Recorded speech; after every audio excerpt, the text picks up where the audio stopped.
안녕하세요. 사랑하는 성도님, 생명의 주님이 우리와 함께 하십니다. 우리와 함께 하시는 주님을 찬양합니다. 기도합시다. 주님 감사합니다. 주님의 은혜와 사랑, 그 놀라운 역사하심, 그 거룩하심을 찬양합니다.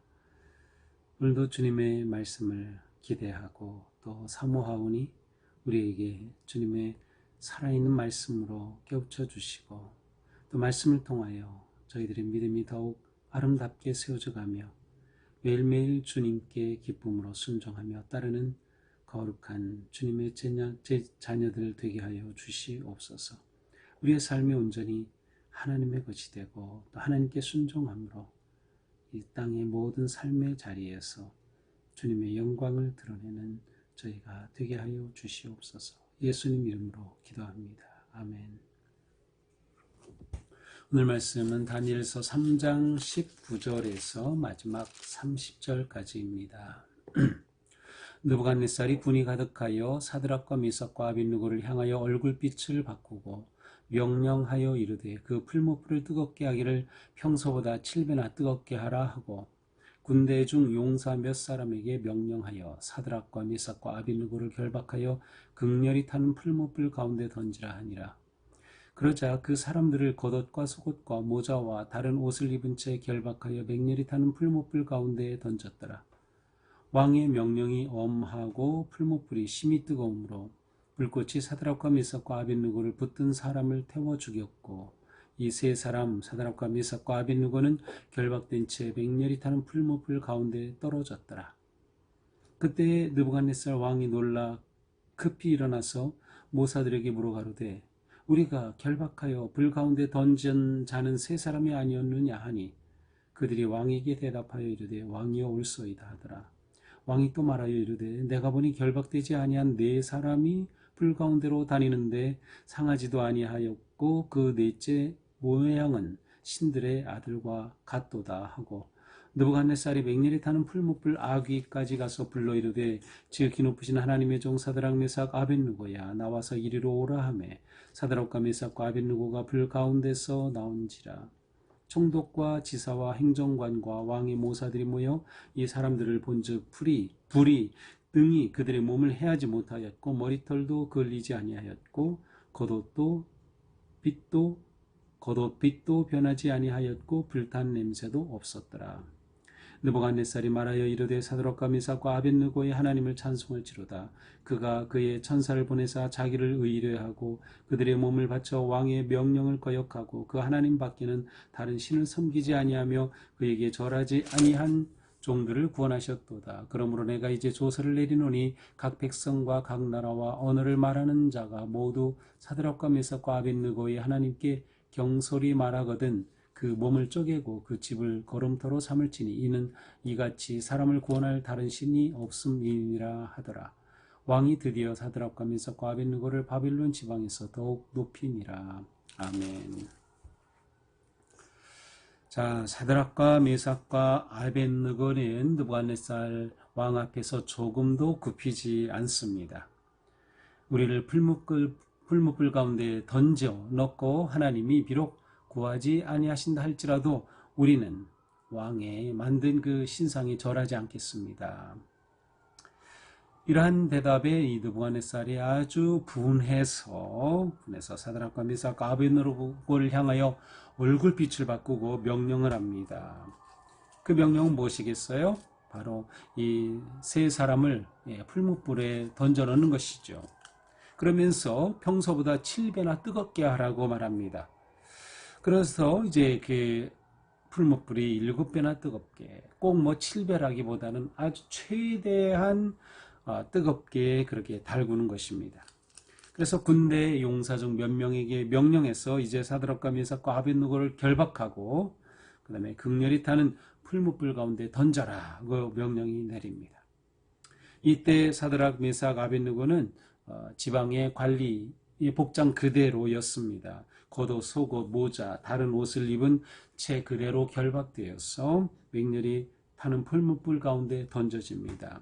자, 이 세 사람을 던지려면은 용사들이, 던지는 사람들이 있어야겠죠. 그래서 용사들이 가까이 갑니다. 사람을 이 풀무불에 던져내야 되려면 멀리서는 던질 수 없죠. 가까이서 던져야 되는데 가까이 갔다가 어떻게 됐어요? 이 용사들이 그 풀무불에 태워 죽는 사건이 일어납니다. 그러니까 사드락 메삭 아벳느고를 데리고 풀무불에 던지려고 했던 용사들이 그냥 가까이 가자 그 뜨거움이 너무 뜨거워가지고 거기에서 타 죽고 말았어요. 이런 하나의 사건이 일어나죠. 이렇게 잔혹한 사형이 집행이 됩니다. 사드락 메삭 아벳느고는 결박된 채 맹렬히 불타는 풀무불 가운데 떨어졌습니다. 자, 여기 풀무불은 어떤 모양인지는 모르겠어요. 아마 대형 용광로를 생각해도 좋을 것 같고요.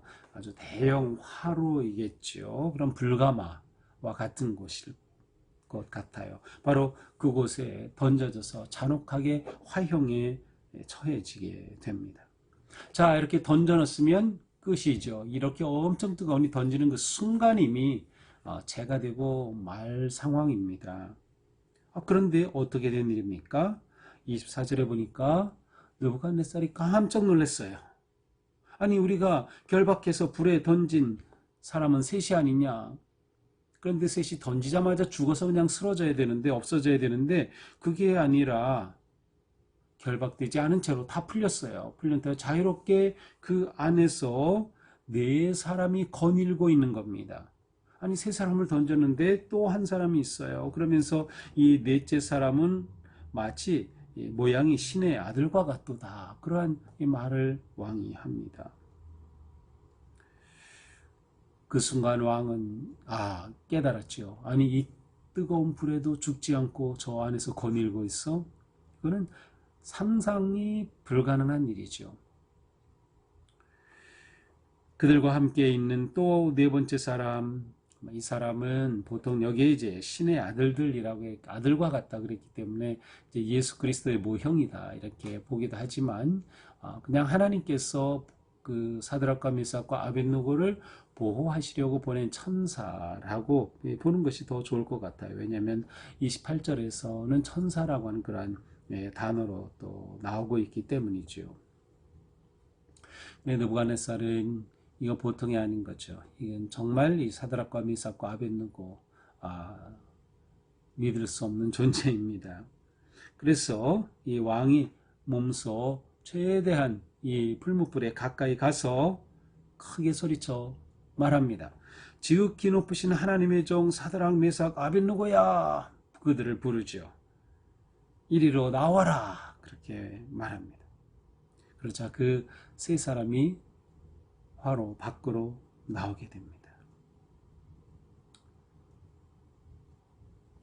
왕은 명령하여 화형에 차도록 세 사람을 풀무불에 던져서 일을 끝냈지만 그렇게 끝낸 자리에서 하나님은 새 일을 시작하셨어요.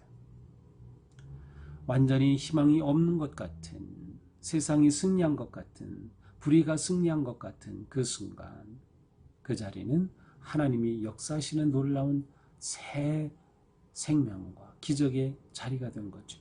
이것이 하나님께서 역사하시는 참으로 놀라운 모습입니다. 이렇게 왕이 그 세 사람을 불러내와서 그들을 살펴봤습니다. 그랬더니 그들이 전혀 해를 받지 않은 겁니다. 몸을 헤하지도 아니하였고 머리털조차 걸리지 않았고 겉옷도 그대로이고 불에 탄 냄새조차 없었어요. 참 놀라운 일이죠.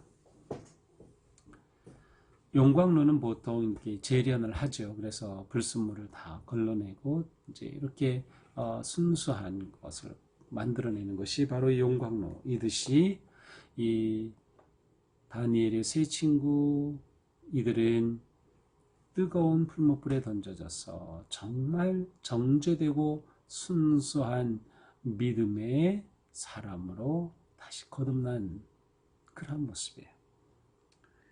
새로운 믿음의 자녀들로 하나님의 사람으로 나오게 된 것이 있죠.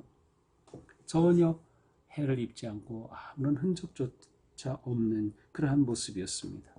애꿎게도 느부갓네살의 명령에 순종하였던 그 용사들만 다 죽었어요.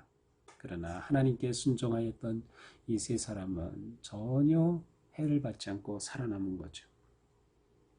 자, 느부갓네살이 이 상황을 보고 이렇게 고백합니다. 사드락과 메삭과 아벳느고의 하나님을 찬송할지로다. 하나님을 찬송합니다. 그가 그의 천사를 보내사 자기를 의뢰하고 그들의 몸을 바쳐 왕의 명령을 거역하였고 그 하나님밖에 없는 신들을 섬기지 아니하며 그에게 절하지 아니한 종들을 구원하셨도다. 하나님을 찬송할지로다. 하나님께서 그 종들을 구원하셨도다. 하나님을 인정하는 고백을 느부갓네살 왕이 스스로 합니다.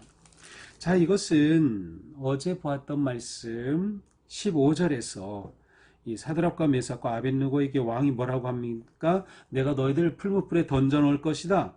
능히 너희를 내 손에서 건져낼 신이 누구이겠느냐? 능히 너희를 내 손에서 건져낼 신이 누구이겠느냐? 바로 이 말에 대한 하나님의 응답이었습니다. 느부갓네살은 스스로 자기 손에서 건져낼 신이 있음을 보았고 인정했고 찬양하고 높이고 있음을 우리는 보게 됩니다. 그러면서 조서를 내려서 각 나라, 각 백성, 각 언어를 말하는 자가 모두 사드락과 메삭과 아벳느고의 하나님께 경솔히 말하거든 그 몸을 쪼개고 그 집을 기름토로 삼을지니 이는 이같이 사람을 구원할 다른 신이 없음이라 하더라. 다시 말하면 이들이 섬긴 세 친구들이 섬긴 여호와 하나님을 불경스럽게 대하는 모든 자는 다 죽여버린다는 거예요. 여호와 하나님을 인정하고 하나님 신앙이 인정받게 된 거예요. 그래서 바벨론에서 여호와 하나님의 이름이 높임을 받게 된 것이죠. 그리고 나서 왕은 이 세 사드락 메삭 아벳느고를 바벨론 지방에서 더욱 높였다. 원래 지방의 관리로 임명이 됐었는데 그것을 다시 회복하면서 더 높은 자리로 세워진 것 같아 영전한 셈이죠. 자, 이것이 오늘 말씀입니다. 자, 오늘 말씀을 보면서 우리는 불꽃보다 강한 믿음의 모습을 보게 돼요. 불꽃보다 강한 세 친구들의 모습입니다. 이들은 불꽃 속을 거닐었습니다. 하나님은 천사로 그들을 보호하셨어요. 결국 하나님의 승리를 드러내는 모습이에요. 불꽃보다 강한 믿음은 하나님의 승리를 경험하는 그런 믿음입니다. 그러기 위해서는 무엇이 필요했어요? 하나님을 향한 무조건적이고 절대적인 헌신과 사랑입니다. 무조건적입니다. 하나님이 저희를 구해 주시면 섬기겠습니다. 그런 게 아니에요. 저희들 이제 기도하겠으니 들어주십시오. 그런 것조차 하지 않았어요. 그냥 완전히 철저하게 모든 것 다 하나님께 맡긴 거죠. 그러니까 완전히 하나님께 맡긴 신앙이었습니다. 완전히 하나님께 헌신된 신앙, 완전히 하나님께 맡긴 신앙이죠. 그때 하나님께서는 그들을 보호하시고 하나님이 인정하시는 믿음이었어요. 하나님이 인정하시는 믿음을 가질 때 그 믿음은 불꽃보다 강한 믿음이 되는 것이죠. 하나님은 이러한 믿음을 통해서 영광과 찬양을 받으신다. 그러니까 이러한 믿음을 가지게 될 때 우리는 우리의 삶을 통하여 하나님의 영광을 드러내게 되고 하나님의 찬양을 나타내게 되는 것입니다. 우리가 사는 이 불신의 세계에서 바빌론과 같은 이 대적의 세상 속에서 하나님의 영광 받으시게 살아간다는 것보다 귀하고 아름다운 것은 없을 겁니다. 바로 그것이 불꽃보다 강한 믿음의 모습이죠. 하나님께서 함께하심 속에 승리를 누리고 기뻐하는 삶은 계속될 것입니다. 하나님은 신실하기 때문이죠. 우리가 다니엘의 이 세 친구들의 믿음처럼 온전히 하나님만 의지하고 하나님께 맡기고 하나님을 신뢰하며 무조건적으로 하나님께 순종하는 그러한 담대한 신앙을 통해서 바벨론과 같은 이 세상 속에서 하나님의 영광을 높이 드러내고 불꽃같이 강렬한 시련과 고난 속에서도 넉넉히 거닐며 승리하는 우리 모두가 될 수 있기를 주님의 이름으로 축복합니다. 기도하겠습니다. 주님, 저에게도 이처럼 불꽃보다 강한 믿음을 주시옵소서. 어떤 상황에서도 온전히 하나님만 의지하고 하나님만 신뢰하며 하나님께 맡긴 용기와 헌신의 믿음을 저희들에게 주시옵소서. 저희들이 하나님을 이렇게 섬기게 하여 주시고 이렇게 하나님을 따르게 하여 주시고 그 삶 속에 하나님의 영광이 높이 드러나게 하여 주시옵소서. 하나님을 대적하는 이 세상 속에서 오히려 하나님의 거룩하신 이름이 드높임을 받고 영광을 받는 그러한 삶을 저희들이 살아낼 수 있도록 오늘도 성령님 저희들을 꼭 잡아주시고 충만하게 인도하여 주시옵소서. 예수님 이름으로 기도합니다. 아멘. 네, 오늘도 주님의 은혜 안에서 우리의 삶이 이처럼 멋지고 승리하기를 축복합니다. 사랑합니다.